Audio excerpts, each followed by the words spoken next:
Monsieur le secrétaire général, honorables représentants de la communauté internationale,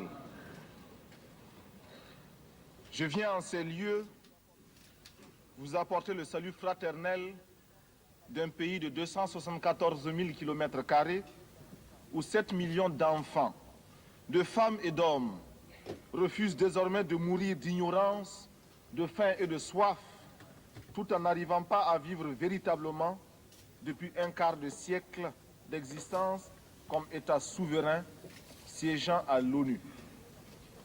Je viens à cette 39e session vous parler au nom d'un peuple qui, sur la terre de ses ancêtres, a choisi dorénavant de s'affirmer et de s'assumer dans son histoire, dans ses aspects positifs comme dans ses aspects négatifs, sans complexe aucun.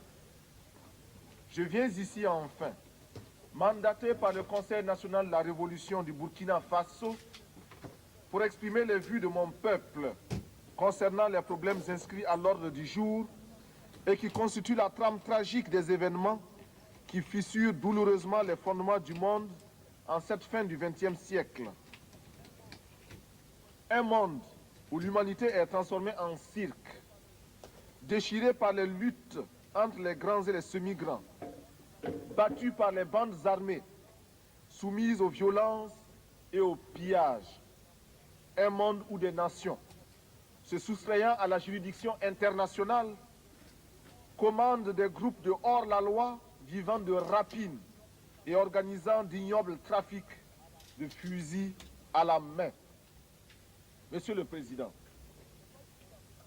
je n'ai pas ici la prétention d'énoncer des dogmes. Je ne suis ni un messie, ni un prophète. Je ne détiens aucune vérité. Ma seule ambition est une double aspiration. Premièrement, pouvoir en un langage simple, celui de l'évidence et de la clarté, parler au nom de mon peuple, le peuple du Burkina Faso. Deuxièmement, parvenir à exprimer aussi, à ma manière, la parole du grand peuple des déshérités, ceux qui appartiennent à ce monde qu'on a malicieusement baptisé tiers-monde. Et dire, même si je n'arrive pas à le faire comprendre, les raisons que nous avons de nous révolter. Tout cela dénotant l'intérêt que nous portons à l'ONU. Les exigences de nos droits y prenant la vigueur et la rigueur de la claire conscience de nos devoirs. Nul ne s'étonnera de nous voir associer l'ex-Haute-Volta, aujourd'hui le Burkina Faso, à ce fourre-tout méprisé. Le tiers-monde que les autres mondes ont inventé au moment des indépendances formelles pour mieux assurer notre aliénation intellectuelle, culturelle, économique et politique. Nous voulons nous y insérer, sans pour autant justifier cette gigantesque escroquerie de l'histoire, encore moins pour accepter d'être l'arrière-monde d'un Occident répu. Mais pour affirmer la conscience d'appartenir à un ensemble tricontinental et admettre, en tant que non-alignés et avec la densité de nos convictions, qu'une solidarité spéciale unit ces trois continents d'Asie, d'Amérique latine et d'Afrique dans un même combat contre les mêmes trafiquants politiques, les mêmes exploiteurs économiques. Reconnaître donc notre présence au sein du tiers-monde, c'est, pour paraphraser José Marti, affirmer que nous sentons sur notre joug tout coup donné à n'importe quel homme de ce monde. Fin de citation. Nous avons jusqu'ici tendu l'autre jour. Les gifles ont été redoublés. Mais le cœur du méchant ne s'est pas attendri. Ils ont piétiné la vérité du juste. Du Christ, ils ont trahi la parole. Ils ont transformé sa croix en massue. Et après qu'il se soit revêtu de sa tunique, ils ont lacéré nos corps et nos âmes. Ils ont obscurci son message. Ils l'ont occidentalisé. Cependant que nous le recevions comme libération universelle. Alors, nos yeux se sont ouverts à la lutte des classes. il n'y aura plus de gifles. Il faut proclamer qu'il ne peut y avoir de salut pour nos peuples que si nous tournons radicalement le dos à tous les modèles que tous les charlatans de même acabit ont essayé de nous vendre 20 années durant. Il ne saurait y avoir pour nous de salut en dehors de ce refus-là. Pas de développement en dehors de cette structure.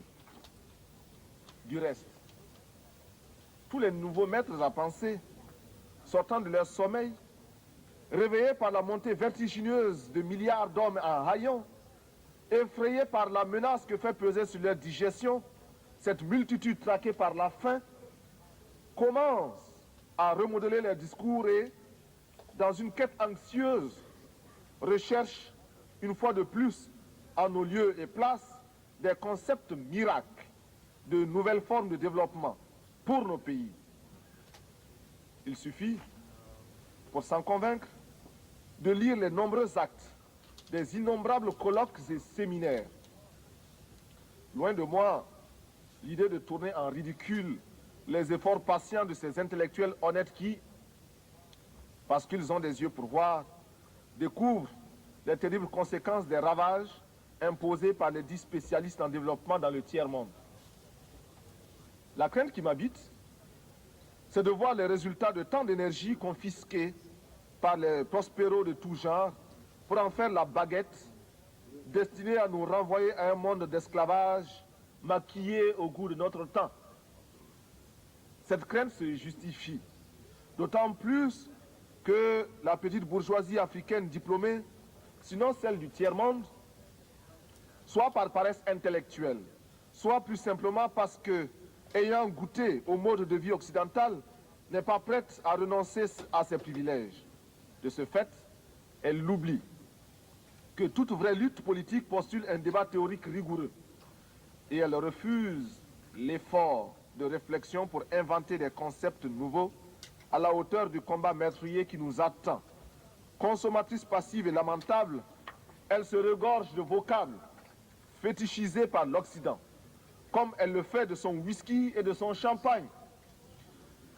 Dans ces salons à l'harmonie douteuse, on recherchera en vain, depuis les concepts de négritude et d'African personality, marqués maintenant par les temps, des idées vraiment neuves, issues des cerveaux de nos grands, entre guillemets, intellectuels.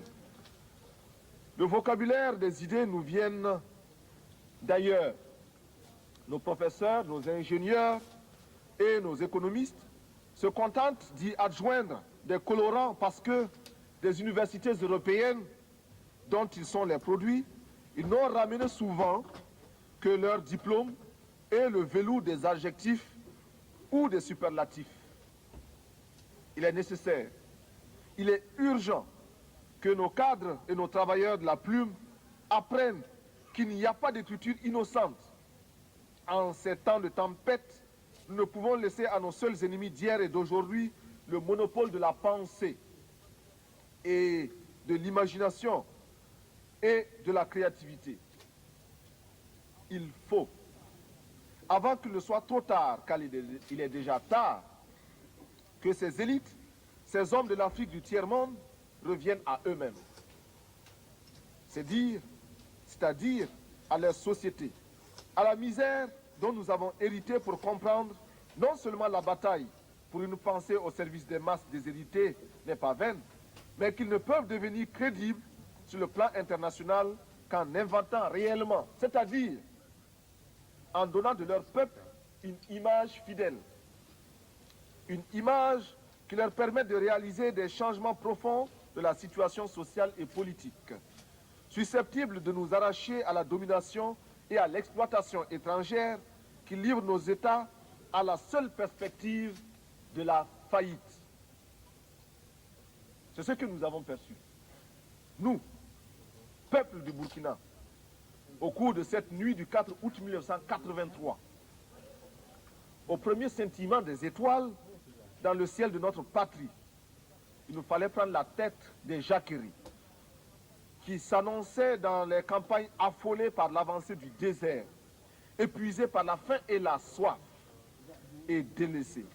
Il nous fallait donner un sens aux révoltes grondantes des masses urbaines désœuvrées, frustrées et fatiguées de voir circuler les limousines des élites aliénées qui se succédaient à la tête de l'État et qui ne leur offraient rien d'autre que des fausses solutions pensées et conçues par les cerveaux des autres.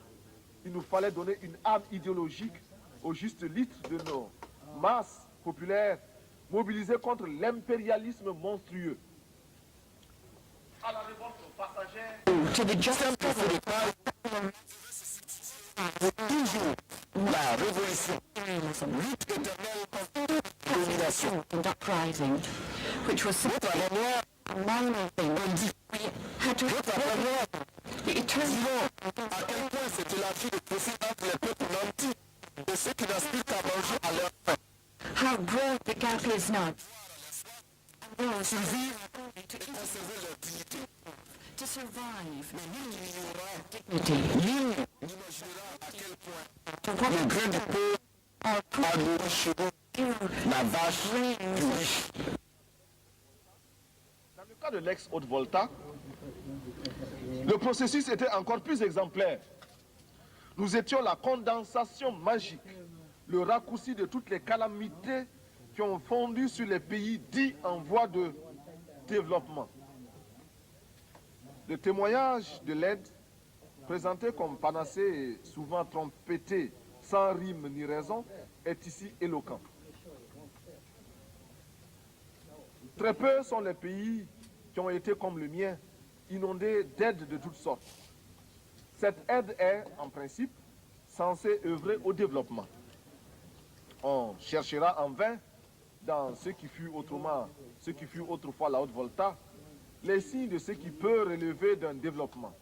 Les hommes en place, soit par naïveté, soit par égoïsme de classe, n'ont pas pu ou n'ont pas voulu maîtriser cet afflux extérieur, en saisir la portée et exprimer des exigences dans l'intérêt de notre peuple.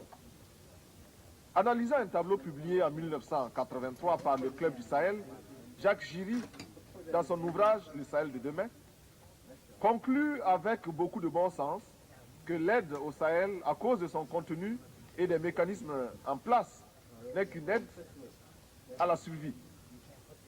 Seul, souligne-t-il, 30% de cette aide permet simplement au Sahel de vivre. Selon Jacques Giry, cette aide extérieure n'aura pas d'autre but que de continuer à développer les secteurs improductifs, imposant des charges intolérables à nos petits budgets, désorganisant nos campagnes, creusant les déficits de notre balance commerciale, accélérant notre endettement. Juste quelques clichés pour présenter l'ex-Haute-Volta. 7 millions d'habitants avec plus de 6 millions de paysannes et de paysans. Un taux de mortalité infantile estimé à 180 pour 1000. Une espérance de vie se limitant à 40 ans. Un taux d'analphabétisme allant jusqu'à 98%. Si nous concevons l'alphabétisé comme celui qui sait lire, écrire et parler une langue. Un médecin pour 50 000 habitants. Un taux de scolarisation de 16%. Et enfin, un produit intérieur brut par tête d'habitant de 53 356 francs CFA, soit à peine plus de 100 $. Le diagnostic, à l'évidence, était sombre. La source du mal était politique. Le traitement ne pouvait qu'être politique. Certes, nous encourageons l'aide qui nous aide à nous passer de l'aide. Mais en général, la politique d'assistance et d'aide n'a abouti qu'à nous désorganiser, à nous asservir et à nous déresponsabiliser. Dans notre espace économique, politique, économique et culturel. Nous avons choisi de risquer de nouvelles voies pour être plus heureux.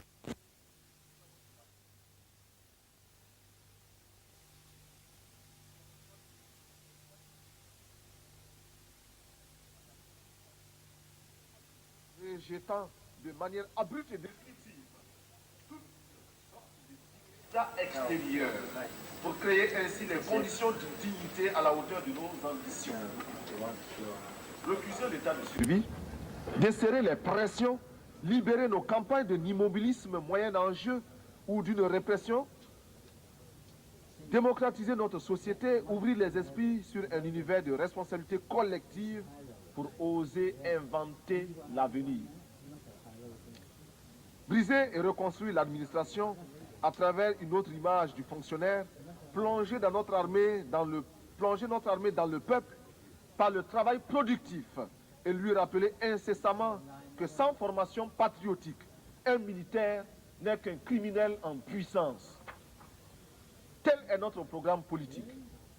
Au plan de la gestion économique, nous apprenons à vivre simplement, à accepter à nous imposer l'austérité afin d'être à même de réaliser de grands desseins. Déjà, grâce à l'exemple de la Caisse de solidarité révolutionnaire, alimentée par les contributions volontaires, nous commençons à répondre aux cruelles questions posées par la sécheresse. Nous avons soutenu et appliqué les principes d'Alma-Ata en élargissant le champ des soins de santé primaires. Nous avons fait nôtre, comme politique d'État, la stratégie globale du Gobi FFF préconisée par l'UNICEF. Par l'intermédiaire de l'UNSO, nous pensons que les Nations Unies devraient permettre aux pays touchés par la sécheresse la mise sur pied d'un plan à moyen et long terme afin de parvenir à l'autosuffisance alimentaire. Pour préparer le XXIe siècle, nous avons, par la création d'une tranche spéciale de la loterie, de la tombola dite « Instruisons nos enfants », lancé une campagne immense pour l'éducation et la formation de nos enfants dans une école nouvelle. Nous avons lancé à travers l'action salvatrice des comités de défense de la Révolution un vaste programme de construction de logements sociaux. 500 en 3 mois, de routes, de petites retenues d'eau, etc. Notre ambition économique est d'œuvrer pour que le cerveau et les bras de chaque Burkinabé puissent au moins lui servir à inventer et à créer de quoi assurer 2 repas par jour et de l'eau potable. Nous jurons, nous proclamons que désormais au Burkina Faso, plus rien ne se fera sans la participation des Burkinabés. Rien qui n'ait été au préalable décidé par nous, élaboré par nous. Il n'y aura plus d'attentat à notre pudeur et à notre dignité. Fort de cette certitude, nous voudrions à tous ceux qui souffrent dans leur chair, tous ceux qui sont bafoués dans leur dignité par une minorité d'hommes ou par un système qui les écrase. Permettez-moi, vous qui m'écoutez, que je le dise. You who are listening Je ne to me parle now, pas seulement let au me nom say du to you, Burkina I Faso, speak not only on behalf of tant Burkina aimé, Faso, my country, mais which également I love so much, au nom but de I tous ceux speak qui ont mal, also on behalf mal of quelque all part. those who are Qui sont dans les ghettos parce qu'ils ont la peau noire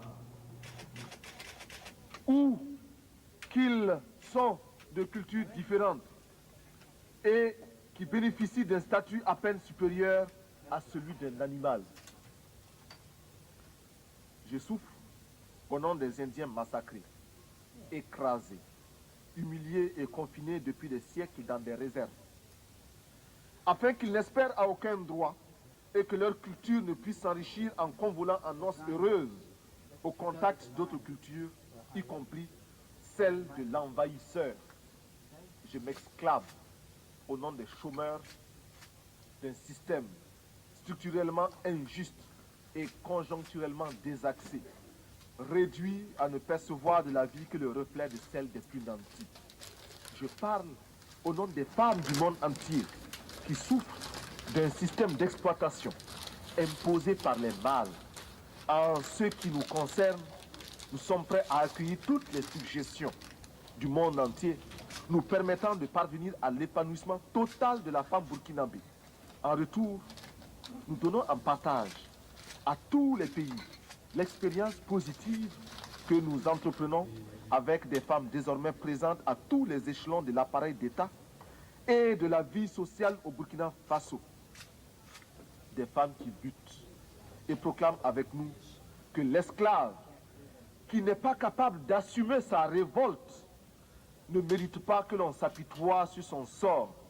Cet esclave répondra seul de son malheur s'il se fait des illusions sur la condescendance suspecte d'un maître qui prétend l'affranchir. Seule la lutte libère. Et nous en appelons à toutes nos sœurs de toutes les races pour qu'elles montent à l'assaut pour la conquête de leurs droits.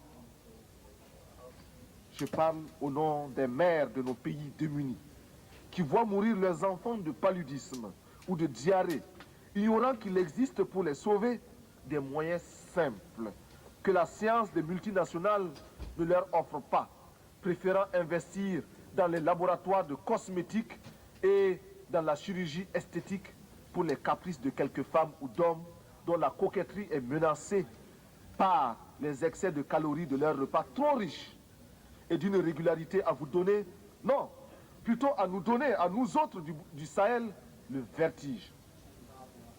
Ces moyens simples, recommandés par l'OMS et l'UNICEF, nous avons décidé de les adopter et de les populariser. Je parle au nom des artistes, poètes, peintres, sculpteurs, musiciens, acteurs, etc. Hommes de bien qui voient leur art se prostituer par l'alchimie des prestidigitations du show business. J'écris au nom des journalistes qui sont réduits soit au silence, soit au mensonge pour ne pas subir les dures lois du chômage. Je proteste au nom des sportifs du monde entier dont les muscles sont exploités par les systèmes politiques ou les négociants de l'esclavage moderne des stades. Mon pays est un concentré de tous les malheurs des peuples, une synthèse douloureuse de toutes les souffrances de l'humanité, mais aussi et surtout des espérances de notre lutte. Mais c'est pourquoi je vibre naturellement au nom des malades qui scrutent avec anxiété les horizons d'une science accaparée par les marchands de canons. Mes pensées vont à tous ceux qui sont touchés par la destruction de la nature et à ces 30 millions qui vont mourir comme chaque année abattus par la redoutable arme de la faim. Militaire, je ne peux pas oublier ce soldat obéissant aux ordres, le doigt sur la détente, et qui sait que la balle qui va partir ne porte que le message de la mort. Enfin, je veux m'indigner en pensant aux Palestiniens qu'une humanité inhumaine a choisi de substituer à un autre peuple. Hier encore martyrisé à loisir, je pense à ce vaillant peuple palestinien, c'est-à-dire à ces familles atomisées, errant de par le monde à la quête d'un asile. Courageux, déterminés, stoïques et infatigables, les Palestiniens rappellent à chaque conscience humaine la nécessité et l'obligation morale de respecter les droits d'un peuple. Avec leurs frères juifs, ils sont anti-sionistes. Aux côtés de mes frères soldats de l'Iran et de l'Irak, qui meurent dans une guerre fratricide et suicidaire, je veux également me sentir proche des camarades du Nicaragua, dont les ports sont minés, les villes bombardées et qui, malgré tout, affrontent avec courage et lucidité leur destin. Je souffre avec tous ceux qui, en Amérique latine, souffrent de la même mise impérialiste. Je veux être aux côtés des peuples afghans et irlandais, aux côtés des peuples de Grenade et du Timor oriental, chacun à la recherche d'un bonheur dicté par sa dignité et les lois de sa culture. Je m'élève ici, au nom de tous ceux qui cherchent vainement dans quel forum de ce monde ils pourront faire entendre leur voix et la faire prendre en considération réellement. Sur cette tribune, beaucoup m'ont précédé. D'autres viendront après moi. Mais seuls quelques-uns feront la décision.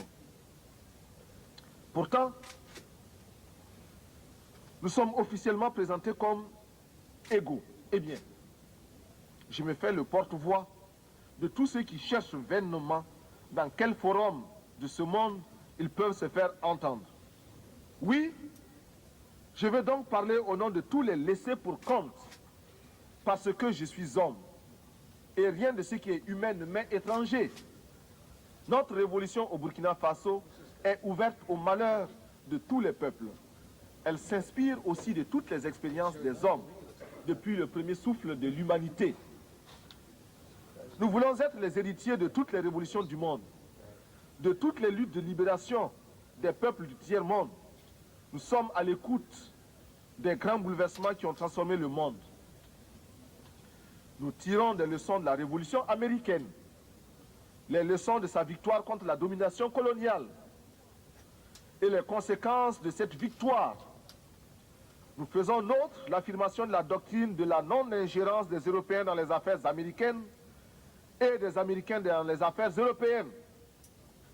Ce que Monroe clamait en 1823, l'Amérique aux Américains, nous le reprenons en disant l'Afrique aux Africains, le Burkina Faso aux Burkinabés. La révolution française de 1789, bouleversant les fondements de l'absolutisme, nous a enseigné les droits de l'homme alliés aux droits des peuples à la liberté. La grande révolution d'octobre 1917 a transformé le monde, permis la victoire du prolétariat, ébranlé les assises du capitalisme et rendu possible les rêves de justice de la commune française. Ouvert à tous les vents de la volonté des peuples et de leurs révolutions, nous instruisons aussi de certains terribles échecs qui ont conduit à de tragiques manquements aux droits de l'homme. Nous ne voulons pour conserver de chaque révolution que le noyau de pureté qui nous interdit de nous inféoder aux réalités des autres, même si, par la pensée, nous nous retrouvons dans une communauté d'intérêts. Monsieur le Président, il n'y a plus de duperie possible. Le nouvel ordre économique mondial pour lequel nous luttons et continuerons de lutter ne peut se réaliser que si nous parvenons à ruiner l'ancien ordre qui nous ignore, si nous imposons la place qui nous revient dans l'organisation politique du monde, si, prenant conscience de notre importance dans le monde, nous aboutissons au droit de regard et de décision sur les mécanismes qui régissent le corps. Et, comme tous les droits des peuples, ils s'arrachent dans la lutte et par la lutte des peuples. Il ne sera jamais le résultat d'un acte de générosité d'une puissance quelconque. Je conserve en moi la confiance inébranlable. Confiance partagée avec l'immense communauté des pays non alignés que sous le coup de boutoir de la détresse hurlante de nos peuples, notre groupe va maintenir sa cohésion, renforcer notre pouvoir de négociation collective, se trouver des alliés parmi toutes les nations, commencer de concert avec ceux qui peuvent encore nous entendre, l'organisation d'un système de relations économiques internationales véritablement nouveau. Monsieur le Président, si j'ai accepté de me présenter devant cette illustre assemblée pour prendre la parole, c'est parce que, malgré les critiques qui lui sont adressées par certains grands contributeurs, les Nations Unies demeurent la tribune idéale pour nos revendications, le lieu obligé de la légitimité des pays sans voix. C'est cela qu'exprime avec beaucoup de justesse notre secrétaire général lorsqu'il écrit, je cite, « L'Organisation des Nations Unies est unique, en ce qu'elle reflète les aspirations et les frustrations de nombreux pays et groupements du monde entier. Un des grands mérites est que toutes les nations, y compris celles qui sont faibles, opprimées ou victimes de l'injustice, il s'agit de nous, peuvent, même lorsqu'elles sont confrontées aux dures réalités du pouvoir, y trouver une tribune et s'y faire entendre. Une cause juste, même si elle ne rencontre que revers ou indifférence, peut trouver un écho à l'Organisation des Nations Unies. Cet attribut de l'organisation n'est pas toujours prisé, mais il n'est pas moins essentiel. » Fin de citation. On ne peut mieux définir le sens et la portée de notre organisation. Aussi, est-il pour chacun de nous un impératif catégorique de consolider les assises de notre organisation, de lui donner les moyens de son action. Nous adoptons en conséquence les propositions faites à cette fin par le secrétaire général pour sortir l'organisation des nombreuses impasses, soigneusement entretenues par le jeu des grandes puissances, afin de la discréditer aux yeux de l'opinion publique. Monsieur le Président, Reconnaissant les mérites, même limités, de notre organisation, je ne peux que me réjouir de la voir compter de nouveaux adhérents. C'est pourquoi la délégation burkinabé salue l'entrée du 159e membre de notre organisation, l'État du Brunei Darussalam. C'est la déraison de ceux entre les mains desquels la direction du monde est tombée par le hasard des choses, qui fait obligation au mouvement des pays non alignés auxquels, je l'espère, se joindra bientôt l'État du Brunei Darussalam, de se considérer comme un des objectifs permanents de sa lutte. Le combat pour le désarmement sont des aspects essentiels parmi les premières conditions de notre droit au développement. Il faut, à notre avis, des études sérieuses, prenant en compte tous les éléments qui ont conduit aux calamités qui ont fondu sur le monde. À ce titre, le président Fidel Castro, en 1979, a admirablement exprimé notre point de vue à l'ouverture du 6e sommet des non-alignés lorsqu'il déclarait, je cite, « Avec 300 milliards de dollars, on pourrait construire en un an 600 000 écoles pouvant recevoir 400 millions d'enfants ou 60 millions de logements confortables pour 300 millions de personnes ou 30 000 hôpitaux équipés de 18 millions de lits ou 20 000 usines pouvant employer plus de 20 millions de travailleurs ou irriguer 150 millions d'hectares de terres qui, avec les moyens techniques adéquats, pourraient alimenter 1 milliard de personnes. » Fin de citation. En multipliant aujourd'hui ces chiffres par 10, et je suis certain que je serai là, en deçà de la réalité, on réalise ce que l'humanité gaspille tous les ans dans le domaine militaire, c'est-à-dire contre la paix. On perçoit aisément pourquoi l'indignation des peuples se transforme rapidement en révolte et en révolution. Devant les miettes qu'on leur jette sous la forme ignominieuse d'une certaine aide assortie de conditions parfois franchement abjectes. On comprend enfin pourquoi, dans le combat pour le développement, nous nous désignons comme des militants inlassables de la paix. Nous faisons le serment de lutter pour atténuer les tensions, introduire les principes d'une vie civilisée dans les relations internationales et les étendre à toutes les parties du monde, ce qui revient à dire que nous ne pouvons plus assister, passifs, au trafic des concepts. Nous réitérons notre résolution d'être des agents actifs de la paix, de tenir notre place dans le combat pour le désarmement, d'agir enfin en politique internationale comme un facteur décisif, libéré de toute entrave vis-à-vis de toutes les grandes puissances, quels que soient les projets de ces dernières. Mais la recherche de la paix va de pair avec l'application ferme du droit des pays à l'indépendance. Sur ce point, le palmarès le plus impitoyable, le plus pitoyable, le plus lamentable, oui, le plus lamentable, est détenu au Moyen-Orient en termes d'arrogance, d'insolence et d'incroyable entêtement d'un petit pays, Israël, qui, depuis plus de 20 ans, avec l'inqualifiable complicité de son puissant protecteur, les États-Unis d'Amérique, continue à défier la communauté internationale au mépris d'une histoire qui, hier encore, désignait chaque juif à l'horreur des fours crématoires. Israël en arrive à infliger à d'autres ce qui fut son propre calvaire. En tout état de cause, Israël, dont nous aimons le peuple pour son courage et ses sacrifices d'hier, doit savoir que les conditions de sa propre quiétude ne résident que dans les conditions de sa propre quiétude ne résident que dans sa puissance militaire financée par l'extérieur. Israël doit commencer à apprendre à devenir une nation comme les autres nations, parmi les autres. Pour l'heure, nous tenons à affirmer, du haut de cette tribune, notre solidarité militante et agissante à l'endroit des combattants, femmes et hommes de ce peuple merveilleux de la Palestine, parce que nous savons qu'il n'y a pas de souffrance sans fin.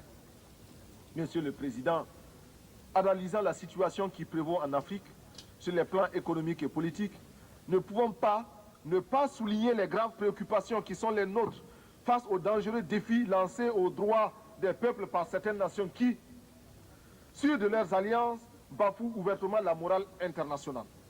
Certes, nous avons le droit de nous réjouir de la décision de retrait des troupes étrangères au Tchad, afin que les Tchadiens, entre eux, sans intermédiaire, cherche les moyens de mettre fin à cette guerre fratricide et donner enfin à ce peuple qui n'en finit pas de pleurer depuis de nombreux hivernages les moyens de sécher ses larmes. Mais, malgré les progrès enregistrés ça et là par les peuples africains dans leur lutte pour l'émancipation économique, notre continent continue de refléter la réalité essentielle des contradictions entre les grandes puissances, de charrier les insupportables apories du monde contemporain. C'est pourquoi nous tenons pour inadmissible et condamnons sans recours le sort fait au peuple du Sahara occidental par le royaume du Maroc, qui se livre à des méthodes dilatoires pour retarder l'échéance qui, de toute façon, lui sera imposée par la volonté du peuple sahraoui. Pour avoir visité personnellement les régions libérées par le peuple sahraoui, j'ai acquis la confirmation que plus rien désormais ne saurait entraver sa marche vers la libération totale de son pays sous la conduite militante et éclairée du Front Polisario. Monsieur le Président, je ne voudrais pas trop m'étendre sur la question de Mayotte et des îles de l'archipel malgache. Lorsque les choses sont claires, lorsque les principes sont évidents, point n'est besoin d'élaborer. Mayotte appartient aux Comores. Les îles de l'archipel sont malgaches.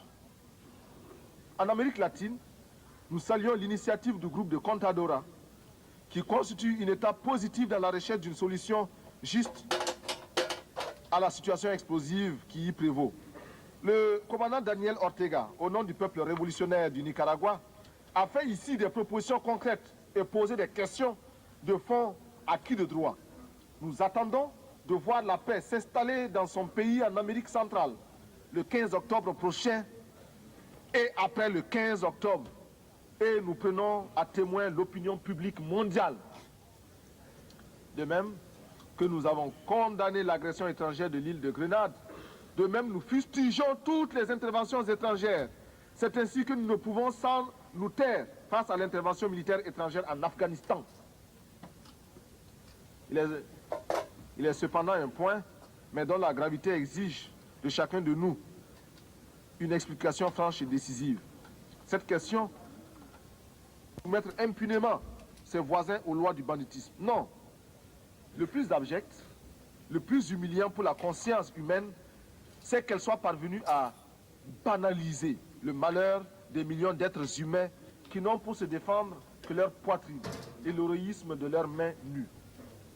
Sur la complicité des grandes puissances et de l'engagement actif de certaines d'entre elles à ses côtés, ainsi que de la criminelle collaboration de quelques tristes dirigeants africains, la minorité blanche ne se gêne pas pour ridiculiser les États membres, les États d'âme de tous les peuples qui, partout à travers le monde, trouvent intolérable la sauvagerie des méthodes en usage dans ce pays. Il fut un temps où les brigades internationales se constituaient pour aller défendre l'honneur des nations agressées dans leur dignité.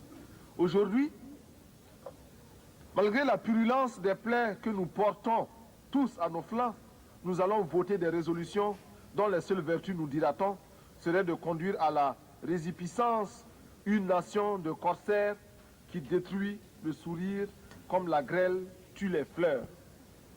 Monsieur le Président, nous allons bientôt fêter le 150e anniversaire de l'émancipation des esclaves de l'Empire britannique. Ma délégation souscrit à la proposition des pays d'Antigua et de la Barbade de commémorer avec éclat cet événement qui revêt pour les pays africains et le monde noir une signification d'une très grande importance. Pour nous, tout ce qui pourra être fait, dit ou organisé à travers le monde au cours des cérémonies commémoratives devra mettre l'accent sur le terrible écho payé par l'Afrique et le monde noir au développement de la civilisation humaine. Écho payé sans retour et qui explique sans aucun doute les raisons de la tragédie d'aujourd'hui sur notre continent. C'est notre sang qui a nourri l'essor du capitalisme, rendu possible notre dépendance présente et consolidé notre sous-développement. On ne peut plus escamoter la vérité, trafiquer les chiffres. Pour chaque nègre parvenu dans les plantations, 5 au moins connurent la mort ou la mutilation. et je mets à dessein la désorganisation du continent et les séquelles qui s'en sont suivies. Monsieur le Président, si la terre entière, grâce à vous, avec l'aide du secrétaire général, parvient à l'occasion de cet anniversaire à se convaincre de cette vérité-là, elle comprendra pourquoi, avec toute l'attention de notre être, nous voulons la paix entre les nations, pourquoi nous exigeons et réclamons notre droit au développement dans l'égalité absolue, par une organisation et une répartition des ressources humaines. C'est parce que, de toutes les races humaines, nous appartenons à celles qui ont le plus souffert, que nous nous sommes jurés, nous, Burkinabés, de ne plus jamais accepter sur la moindre parcelle de cette terre le moindre déni de justice. C'est le souvenir de cette souffrance qui nous place aux côtés de l'OLP contre les bandes armées d'Israël. C'est le souvenir de cette souffrance qui, d'une part, nous fait soutenir l'ANC et la SWAPO, et d'autre part, nous rend intolérable la présence en Afrique du Sud des hommes qui se disent blancs et qui brûlent le monde à ce titre. C'est enfin ce même souvenir qui nous fait placer en l'Organisation des Nations Unies toute notre foi en un devoir commun, en une tâche commune pour un espoir commun. Nous réclamons que s'intensifie à travers le monde la campagne pour la libération de Nelson Mandela et sa présence effective à la prochaine Assemblée générale de l'ONU comme une victoire de fierté collective. Que soit créé, en souvenir de nos souffrances et en termes de pardon collectif, un prix international de l'humanité réconciliée décerné à tous ceux qui, par leur recherche, auraient contribué à la défense des droits de l'homme.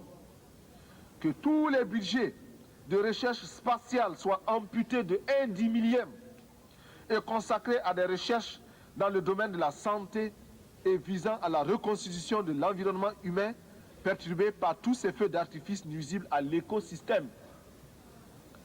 Nous proposons également que les structures des Nations Unies soient repensées et que soit mis fin à ce scandale que constitue le droit de veto.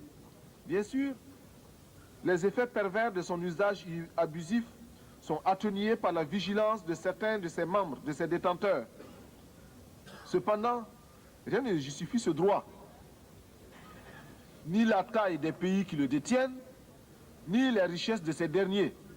Si l'argument développé pour justifier une telle iniquité est le prix payé au cours de la dernière guerre mondiale, que ces nations qui se sont arrogées ces droits sachent que nous aussi, nous avons chacun un oncle ou un père qui, à l'instar de milliers d'autres innocents arrachés au tiers-monde pour défendre les droits bafoués par les hordes hitlériennes, porte lui aussi dans sa chair les meurtrissures des balles nazies.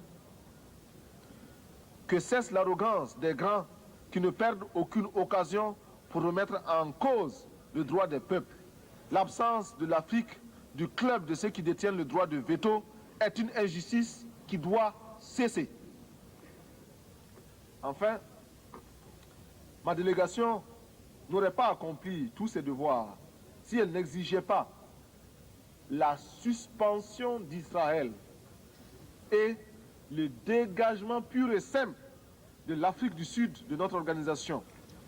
Lorsque, à la faveur du temps, ces pays auront opéré la mutation qui les introduira dans la communauté internationale, chacun de nous, et mon pays en tête, devra les accueillir à l'extermination de 30 millions d'êtres humains chaque année par l'arme de la faim qui, de nos jours, fait plus de ravages que l'arme nucléaire. Cette confiance et cette foi en l'organisation me fait obligation de remercier le secrétaire général, M. Xavier Pérez de Cuellar, de la visite tant appréciée qu'il nous a faite pour constater sur le terrain les dures réalités de notre existence et se donner une image fidèle de l'aridité du Sahel et de la tragédie du désert conquérant. Je ne saurais terminer sans rendre hommage aux éminentes qualités de notre président qui saura, avec la clairvoyance que nous lui connaissons, diriger les travaux de cette 39e session. Monsieur le Président, j'ai parcouru des milliers de kilomètres. Je suis venu ici pour demander à chacun de vous que nous puissions mettre ensemble nos efforts pour que cesse la morgue des gens qui n'ont pas raison, pour que s'efface le triste spectacle des enfants qui meurent de faim, pour que disparaisse l'ignorance, pour que triomphe la rébellion légitime des peuples, pour que se taise le bruit des armes et qu'enfin, avec une seule et même volonté, luttant pour la survie de l'humanité, nous parvenions à chanter en chœur avec le grand poète Novalis, je cite, « Bientôt, les astres reviendront visiter la terre d'où ils se sont éloignés pendant nos temps obscurs. Le soleil déposera son spectre sévère, reviendra étoilé parmi les étoiles. Toutes les races du monde se rassembleront à nouveau après une longue séparation. Les vieilles familles orphelines se retrouveront et chaque jour verra de nouvelles retrouvailles, de nouveaux embrassements. Alors, les habitants du temps jadis reviendront vers la terre. En chaque tombe se réveillera la cendre éteinte. Partout brûleront à nouveau les flammes de la vie. Les vieilles demeures seront rebâties, les temps anciens se renouvelleront et l'histoire sera le rêve d'un présent à l'étendue infinie. À bas la réaction internationale, à bas l'impérialisme, à bas le néocolonialisme, à bas le fantoschisme. Gloire éternelle aux peuples qui luttent pour leur liberté. Gloire éternelle aux peuples qui décident de s'assumer pour leur dignité. Victoire éternelle aux peuples d'Afrique, d'Amérique latine et d'Asie qui luttent. La patrie ou la mort, nous vaincrons. Je vous remercie.